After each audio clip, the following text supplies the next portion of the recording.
नमस्कार, इन खबर में आपका स्वागत है। कांग्रेस केंद्रीय चुनाव समिति की बैठक चल रही है, कल भी चलेगी, आज भी चली है। मध्य प्रदेश को लेकर के मंथन हुआ है। शुरू में खबर आई थी कि लिस्ट जारी होने वाली है, बाद में कहा गया कि 18 अक्टूबर। आज कमलनाथ ने बाहर निकल करके कहा है कि मध्य प्रदेश के लिए 15 अक्टूबर को पहली लिस्ट जारी हो जाएगी।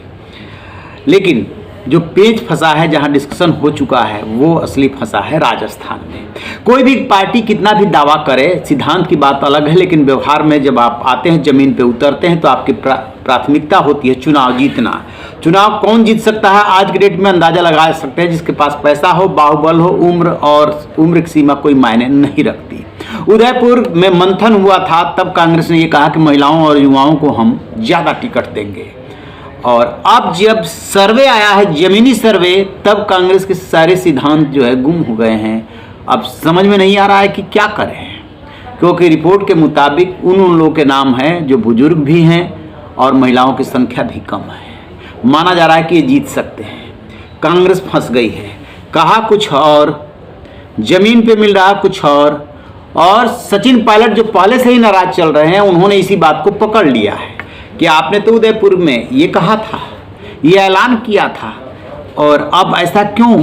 तो बताया जा रहा है कि केसी वेणुगोपाल से आकर के सचिन पायलट मिले हैं और उन्होंने जो कांग्रेस ने वायदा किया है, उन्हीं वायदों को दोहराया है कि आपने ऐसा कहा है, महिलाओं और युवाओं को आपको ज़्यादा टिकट देना चाहिए। सचिन पायलट के जो समर्थक हैं, उसमें महिलाएं और युवा दोनों हैं। अब यहीं पे फंस गया है पेच। एक तरफ चुनाव जीतने की बात है, राजस्थान में यूं भी परंपरा है, एक बार कांग्रेस एक बार बीजेपी, तो यदि उसके हिसाब से देखें तो बीजेपी की बारी है। लेकिन माना यह जा रहा है कि जादूगर है वहां पे अशोक गहलोत, उन्होंने काम किया है, उनकी नीतियां जो है सराही जा रही है, लिहाजा रिपीट हो सकता है। सचिन पायलट भी कह रहे हैं कि मिल करके लड़ेंगे तो रिपीट हो सकता है, परंपरा को तोड़ सकते हैं। लेकिन परंपरा को तोड़ने की बात एक हो गई, पहले आप टिकट तो डिक्लेयर कीजिए और उनको टिकट दीजिए जिनके लिए आपने वायदा किया, महिलाओं और युवाओं को। वो यदि आप फुलफिल नहीं करते हैं तो फिर तो पीछे हटने वाली बात होगी। वैसे ही जैसे कि मध्य प्रदेश में जब राहुल गांधी गरज रहे थे, उस समय मंच पर जो विराजमान थे, उसमें से अधिकांश ठाकुर नेता, नरोत्तम मिश्रा ने साफ साफ कह दिया, आप पिछड़ों की जनगणना कराने की बात कर रहे हैं, और जो है सब ठाकुर नेता एक साथ सबड़ बैठे हुए हैं। तो नरोत्तम मिश्रा ने ये सवाल उठाया कि बात तो आप पिछड़ों की कर रहे हैं, तो आप क्यों नहीं जो है पिछड़ों में से किसी को सीएम फेस बना देते हैं। नहीं बना रहे हैं ना।